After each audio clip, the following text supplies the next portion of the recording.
Alicia Vu asks, what's the most difficult thing about living with your mother-in-law? Hi everybody, welcome back to my channel. If you're new here, thanks for joining. If you're already subscribed, thank you so much. In today's video, I'm going to be sharing with you a topic that is of great interest to a lot of my subscribers, and that is, what is it like living with my Vietnamese mother-in-law? So you guys know she's been living with us for a little over 7 months now, and so I figured now was a good time to make this video where I can share my experience so far and also answer some of your guys' questions that you submitted to me on this topic. I just wanted to let you guys know that I am sitting in my brand new armchair by the brand called Mellow. So today's video is sponsored by Mellow, and I will be showing you guys more about this really awesome armchair and ottoman set in a little while later in the video. So if this is your first time on my channel, I just want to give you guys a quick little background about my family. So my name is Audrey, I'm American. My husband, he is from Vietnam, and together we have one child so far, a daughter named Amelia, who is almost 2 years old. So when we got pregnant, the original plan was that Hui's mom would come from Vietnam to help us take care of the new baby. But unfortunately, with the pandemic, her travel plans got delayed, and we ended up giving birth and taking care of Amelia by ourselves for the first 16 months, and she just came here last summer to help us out. So that is a little bit of the background about our family in case you're new. So when I was pregnant and I told people that my mother-in-law was going to live with us, people thought I was crazy. They said that's a horrible idea, I would never do that, you are insane. And I was just like, no, it's fine. Because in the Vietnamese culture, it's actually very normal to have grandparents around to help with taking care of kids, because especially if the parents are working, it's just the way the family structure is in Vietnam. A lot of households, you may notice if you are Vietnamese or if you know Vietnamese people, that they are multi-generational households, meaning there's grandparents, parents, and children all in the same house. So it's just very common for this type of relationship to happen, where you have kids and you have help, you have your village. And so my mother-in-law actually helped my sister-in-law to take care of her 2 kids already. They are now 7 and 10 years old, so she doesn't really need help anymore. So that's why my mother-in-law was really excited to come here and help us to take care of our kids. So far we only have one, but she has been a huge help. So before she got here, I was the main caretaker of my daughter, and my husband was working full-time. Due to pandemic, he was working from home, but I still had to do pretty much everything during the day by myself because he was on the clock, he couldn't help me. So the first 16 months were really difficult because we don't have any friends or family close by. It was a pandemic, so we really didn't have a lot of help from the community, and it was just not fun, it was not easy. I personally was still doing my YouTube channel and making a little side income, but not really working during that period. My full-time job was taking care of Amelia, which I loved and I would never change that, but it definitely was very difficult. So when my mother-in-law finally got here last June, it was such a relief because we finally had help. It wasn't just us doing everything, and I was just so glad when she got here because we had been waiting for so long. So once she got here, some of the main things that changed were she started helping me so that I could work. So I don't have like a traditional job. I am a content creator full-time, so I do YouTube, I do Instagram, I work with brands. That's my full-time job. I blog. And so before, I was kind of doing that already, but I wasn't able to make a lot of money because I just didn't have the time to devote to it. I didn't have like a set amount of time that I could work. A lot of the time I would just work during Amelia's nap time, which was always like such a mess because sometimes it would only be like 30 or 40 minutes. So I would like just start working and then she would wake up. And so when my mother-in-law got here, the biggest change was the shift in my daily schedule, being able to do half a day with Amelia and then half the day working. So usually what happens now is in the morning I take Amelia, we do different things. In the summer we go to the park. In the winter, now it's cold, we do like baking, or we go for a ride in the car, do different things. And then once she goes down for her nap and then it's lunchtime, I'll eat and then I get straight to work. So I usually am working between the hours of 1 and 5 every day. So once Amelia wakes up, grandma takes over, and it's just amazing for me because I can actually focus and feel like a productive human, which is so good. And so as far as like the house chores go, I still do the main cleaning for the household just as I did before, so that includes bathroom cleaning, vacuuming, general tidying, laundry, etc. That's all me, but my mother-in-law helps with raising Amelia, like taking care of her, cooking, and dishes. She does dishes when she's cooking, or in the kitchen she'll do them. So we kind of take turns with dishes, we take turns with cooking, and we take turns with Amelia.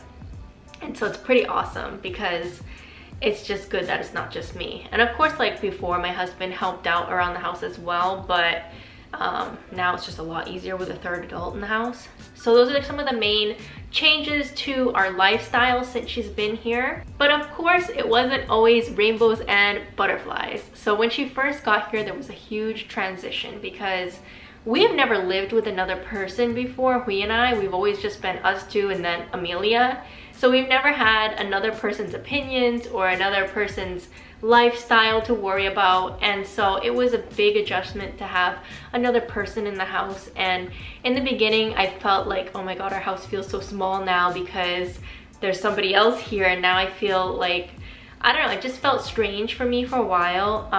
And one of the things that I really struggled with in the beginning was I felt like I needed to like rush to do the chores because I didn't want her to do everything, but sometimes I just couldn't get to it as quick as I wanted to. So it was just a struggle, and I'm not used to other people doing things for me. So I think that was something that I had to come to terms with, because I would always feel guilty if she did like the dishes. I'll be like, oh my god, I should have did those. But now I'm at a better place where I can just accept, like, yes, she's gonna help. She does live here too. She's not gonna just sit like a bump on a log and do nothing. Like, she wants to help, and she would be really bored if she didn't have anything to do. So in the beginning, that was kind of what she said. She was like, just leave the dishes there, give me something to do. And I'm like, okay, are you sure? And she's like, yes, please. So that was kind of hard in the beginning to go through that transition. But overall, I would say that as time went on, we got into a better rhythm, so we kind of knew what to expect from each other, and then it didn't feel so like strange anymore. Like, I didn't feel guilty about her helping out, and she felt more comfortable, and like this is her home more and more as time went on. So that was really good. Another thing that was super difficult in the beginning of having her here was definitely the language barrier. So you guys know that I have been teaching myself how to speak Vietnamese, but I am not fluent. So there have been so many instances where I just didn't know what she was saying, or I couldn't express myself, and that's really hard, especially if there's something that like needs immediate communication and no one's around to help translate. So we did struggle a lot in the beginning. I would try to use my Google Translate on my phone. It didn't always work or make sense, but that was how we got through in the beginning. And also at the beginning, I was very shy to talk because I didn't want to say the wrong thing, because like in Vietnamese, it's very easy to get the tone wrong and then say something completely different. And so I was just super shy at the beginning and not confident in my language skills. So I would avoid talking to her sometimes, or just like talk to her through Hui, which I definitely don't like doing. I like to be able to communicate on my own, because that's the whole reason I've learned Vietnamese so far. And so I was glad that over time I did become more comfortable with my language skills and more confident in speaking. So even the language barrier is a lot less of an issue now. It's been over 7 months, and I asked her the other day, I'm like, Mom, do you actually understand me? And she was like, yeah, I understand you pretty much perfectly. And I'm like, oh, okay. Because sometimes I just realized like I talk very comfortably now, and I don't really have to think about what I'm saying as much anymore. So that's why I asked her, and she was just like, yeah, no, it's good. She's like, I got you. So at least that is improving. Of course, there's still more language I need to learn, but I'll get to it eventually. So I know that a lot of you guys are curious about her thoughts on life here in America and what she thinks, and she's not really comfortable on camera. If you guys watch regularly, you guys know that already. So I did ask her a couple weeks ago what she thinks about life here, so I'll share her answer with you guys. So she said that it's pretty good, but she does miss being in Vietnam because when she was back home, she could just go out at any time on her motorbike and go visit her mom. And so I think she's really missing her mom and her sister these days, because those are the two people she used to spend a lot of time with, and now she still video chats them every single day, but it's just not the same. And so I know that she's a little bit homesick, but we try our best to make sure she is still comfortable and has everything that she wants and needs. I try to take her out grocery shopping every week so that way she gets a change of scenery and gets to go out and see different things. But it is very difficult with the pandemic. We really haven't been able to do a lot of family trips and outings because of the situation. So I'm sure once things get better, it'll be a little bit better for her because she can do more things and go out more. So now I have a bunch of questions that you guys submitted to me, both here on YouTube on the community tab and on Instagram stories. So I'm going to answer some of them in this video, and then I'm going to make a second video answering the rest of them because there are just too many. It's going to be too long of a video. So I will answer your questions in just a moment, but before we get into the questions, I want to show you guys more about this chair and thank our sponsor again, Mellow, for sponsoring today's video. So with the new year, I've been spending a lot of time updating my home to make it feel more comfortable. And my bedroom is now my favorite room in the house. This is actually my latest addition to our bedroom decor, which is the mid-century armchair and ottoman set from Mellow. So I love minimal style, and when I saw how simple and modern this chair and ottoman set was, I knew it fit perfectly with the vibe of my home. Plus, I like that it's not huge, so it doesn't take a ton of space in our room, and I was actually able to put both pieces together completely by myself, which means it was super easy. All you have to do is screw on the legs and then slide the back onto the chair and you're good to go. I love that we have a seating option in our room because I can edit comfortably on the chair, and he loves to sit on the chair now when he brushes his teeth at night, scrolling his phone. I also love that there are pockets on the side of the chair so you can store things that you need easy access to, and I think that's going to come in handy whenever we have our next baby and I have to sit and nurse for long periods. I can have a place to store things. So that was also another reason why I really liked this chair. I've also been using the ottoman as a bench at my desk since I'm waiting for me to build me an official office chair, so that's been kind of nice to be able to use it as a footrest or as a seating option as well. So I'm going to leave a link in the description box below if you guys want to check out this modern and affordable furniture option for your home. They also sell sofas that match, so you could completely furnish a living room with this style on a budget, and it's perfect for even a smaller space like an apartment. So thank you again to Mellow for sponsoring today's video. Okay guys, so now I'm going to dive into some of your questions. I had so many people who were really curious about my relationship with my mother-in-law because the mother-in-law, daughter-in-law relationship in Vietnamese culture is notoriously bad. I don't know why it's like that, but a lot of people were curious to know if I have a bad relationship with my mother-in-law or if there are difficulties and struggles, and so I'm going to answer some of your questions today and then the rest of them will be in the next video. So the first question comes from subscriber TT, and they ask, my mother-in-law doesn't live with us, but she wants to know everything that's going on in my house and between me and my husband. Is your mother-in-law like this? My answer is absolutely not. She is not like that at all. She is very respectful of our privacy, and she doesn't pry and ask too many questions. She just kind of goes with the flow, and I'm very grateful for that because I know that some mother-in-laws have to be involved in every little thing, and she is completely the opposite of that. So I'm very grateful for that. Mary Pham asks, what's your favorite food that your mother-in-law cooks for you? So you guys have seen she's cooked so many delicious things, but I'm gonna have to say fried spring rolls with the pickles on the side. She makes her own like carrot, onion, daikon type of mixture of vegetables in a pickle, and that is so good with the rice, the fish sauce, the chaza spring rolls, the herbs, the lettuce, and actually just anything that she makes that she can use the herbs and the lettuce from her garden. Awesome. Another food related question comes from Edward Smart. He says, does your mother-in-law criticize your cooking? No, she does not. For the most part, she's very polite and she's open-minded about trying different things. So I cook a variety of foods, including like American, Italian, Asian, Vietnamese. I can cook Vietnamese food, and she actually likes my mixed fish sauce that I make. So that was like a huge win for me when she told me she loves it, and now anytime we have any meal related to fish sauce, she always asks me to make it. And then I did make her pho, and she really liked my version of pho. So It was awesome. Okay, so this is a 3-part question from James. He says, how does she like New Jersey? Has she tried Vietnamese restaurants here yet? And how is she adapting to New Jersey life?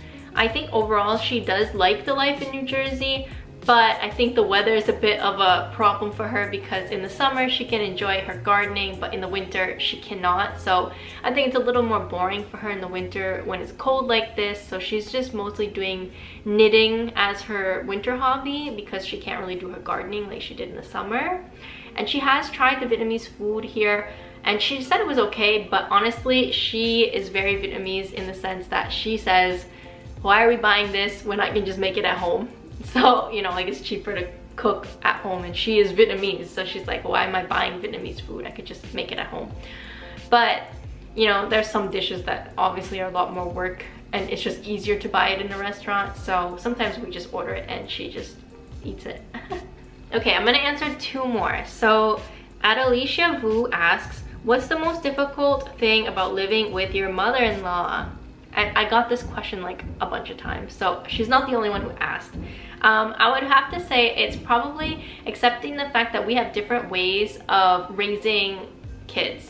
So she has her own ideas, I have mine, and so we just have to be open-minded and communicate and just work together to do what's best. So sometimes, like when she's watching Amelia, I can't be there all the time and hover over her and make sure she's doing it right, and I don't think that would be appropriate either. So I just have to know that she knows what she's doing. She's raised her own kids, she's raised other kids, her grandkids in Vietnam, and so I just have to accept that even though her way is a little different, I have to let her do it her way when it's her time. And then when I do it my way, she just has to accept that. I think the other part of, like, the most difficult part of living with my mother-in-law is that you're never alone. So like when me and my husband have something serious or emotional to discuss, we have to make sure that we do it in privacy because like we don't want an audience. So we don't really fight often, but I am an emotional person. So even if we're talking about something that's not, it's not like a fight, I may start crying if it's something that I'm emotional about. And so I don't want her to see me crying and then like assume things because she can't understand English. So she may be really confused. So we have to just kind of be mindful and know like we're not alone. And so if we do want to have serious discussions, we need to do that in our own space away from her. So the last question is from Mr. M, and he asks, have you experienced difficulties in the context of your mother-in-law being Vietnamese or having different cultural background? Of course. So even when I first dated Huy many years ago, we even had our own issues when it came to cultural differences, but we obviously worked through them. And so I would say most recently one of the biggest cultural issues has been, there was a time when I thought I was getting really upset because I thought she kept yelling at me, and I was like, why is she yelling at me? I feel like horrible, this is terrible. And I told my husband, I'm like, I don't want to be like rude, but your mom keeps yelling at me. And he was like, no, she's not yelling at you, she's just talking to you the way she would talk to sis. So she's more comfortable here now. So my mother-in-law is from Hải Phòng, Vietnam, and apparently people from Hải Phòng speak loudly and fast. And so for me, I was overwhelmed because I'm like, well, why does she suddenly start yelling at me? I don't know what I did, I don't even understand what she's saying. And come to find out, she's just being herself. And so now she tries to speak slower and softer because she knows I can't really understand her when she's speaking like that.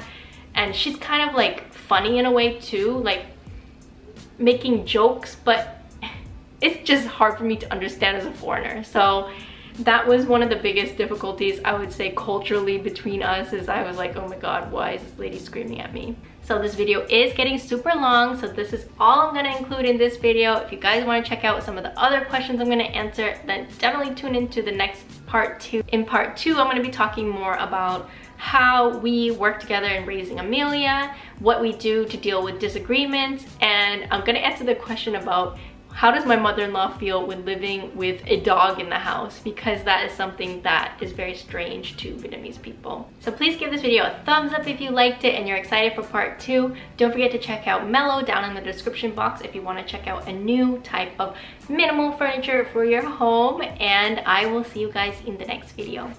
Bye!